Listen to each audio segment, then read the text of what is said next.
ഇന്ന് ലോകം കടന്നു പോകുന്നത് ഒരു വലിയ യുദ്ധത്തിന്റെ പടിവാതിലിക്കലാണ്. ഒരു വശത്ത് എന്തിനും പോരാടിക്കൊണ്ടിരിക്കുന്ന ഇറാനും മറുഭാഗത്ത് അമേരിക്കയെ വെച്ച് കളിക്കുന്ന സാങ്കേതിക വിദ്യയുടെ അത്യാധുനിക ശക്തിയായ ഇസ്രായേലും. ഇവരുടെ ആയുധങ്ങൾ, നേവി, എയർഫോഴ്സ് ഇതെല്ലാം ഒന്ന് താരതമ്യം ചെയ്ത് നോക്കിയാലോ? ആദ്യം തന്നെ വരുന്നത് രണ്ട് രാജ്യങ്ങളുടെയും മിലിറ്ററി ബഡ്ജറ്റാണ്. ഓരോ രാജ്യവും തങ്ങളുടെ സുരക്ഷയ്ക്കായിട്ട് ഓരോ വർഷവും ധാരാളം പണം ചിലവഴിക്കാറുണ്ട്. ഇത്തരത്തിൽ 2026 എന്ന വർഷത്തിൽ ഇറാൻ അവരുടെ സൈനിക ബജറ്റിനായി ഏകദേശം $15 ബില്യൺ അഥവാ 13 ലക്ഷം കോടി രൂപയോളം ചിലവഴിച്ചു. ഇറാനിലുള്ള IRGC അഥവാ ഇസ്ലാമിക് റവല്യൂഷണറി ഗാർഡ് കോർപ്പറേഷനെ കൂടുതൽ ശക്തിപ്പെടുത്താനാണ് പ്രധാനമായും ഇറാൻ ഈ പണം ചിലവഴിച്ചത്. എന്നാൽ മറുഭാഗത്ത് ഇസ്രായേലും ഇതേ വർഷത്തിൽ തന്നെ ഏകദേശം $27.5 ബില്യൺ അഥവാ 25 ലക്ഷം കോടി രൂപയോളം അവരുടെ സൈനിക ബജറ്റിനു വേണ്ടിയും ഇസ്രായേൽ മാറ്റിവെച്ചു.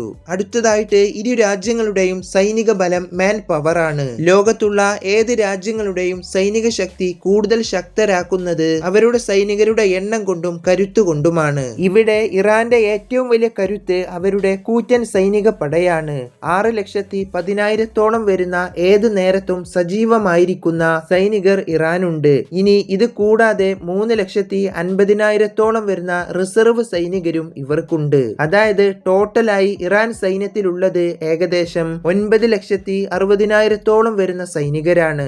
ഇനി ഇസ്രായേലിന്റെ ഭാഗത്തേക്ക് നോക്കുകയാണെങ്കിൽ അവിടെ സജീവമായ സൈനികരുടെ എണ്ണം ഏകദേശം 1,70,000 ആളുകളാണ്. ഇത് ഇത്ര കുറവാണെന്ന് പറയാൻ വരട്ടെ, അത്യാവശ്യ ഘട്ടത്തിൽ യുദ്ധത്തിനിറങ്ങാനായി നിൽക്കുന്ന 4,60,000 വരുന്ന റിസർവ് സൈനികരും ഇന്ന് ഇസ്രായേലിനുണ്ട്. ഇനി ഇത് ടോട്ടലായി പറയുകയാണെങ്കിൽ ഏകദേശം 6,30,000 വരുന്ന സൈനികരാണ് മൊത്തമായിട്ട് ഇസ്രായേലിനുള്ളത്.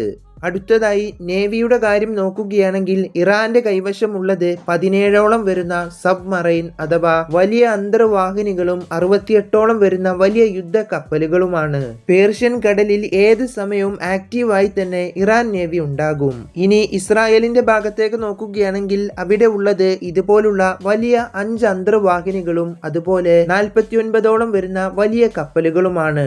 അടുത്തതായി ഇവരുടെ മിസൈലുകൾ നോക്കാം. 2000 കിലോമീറ്റർ ദൂരത്തിൽ സഞ്ചരിക്കാൻ കഴിയുന്ന സജിൽ, കോറാം ഷഹർ പോലുള്ള വലിയ മിസൈലുകൾ ഇറാന്റെ ശേഖരത്തിലുണ്ട്. ഇത് കൂടാതെ അതിവേഗത്തിൽ സഞ്ചരിക്കുന്ന ശത്രു രാജ്യത്തിന് അത്ര വേഗത്തിലൊന്നും തകർക്കാൻ കഴിയാത്ത ഫത്താഹ് ഹൈപ്പർസോണിക് മിസൈലുകളും ഇന്ന് ഇറാന്റെ ശേഖരത്തിലുണ്ട്. ഇതൊന്നും കൂടാതെ ഇറാന്റെ പക്കൽ ഇന്ന് ആണവായുധം ഉണ്ടോ ഇല്ലയോ എന്ന് പോലും ലോകത്തിന് ഇന്ന് നിഗൂഢതയാണ്. ഇനി ഇസ്രായേലിന്റെ മിസൈൽ ശേഖരത്തിലുള്ളത് 6,500 കിലോമീറ്റർ ദൂരത്തിൽ സഞ്ചരിക്കാൻ കഴിയുന്ന ജെറികോം 3 മിസൈലുകൾ ഇസ്രായേലിനുണ്ട്. ഇത് കൂടാതെ 90 വരുന്ന ആണവ യുദ്ധ മുനകളുള്ള മിസൈലുകളും ഇന്ന് ഇസ്രായേൽ ശേഖരത്തിലുണ്ട്.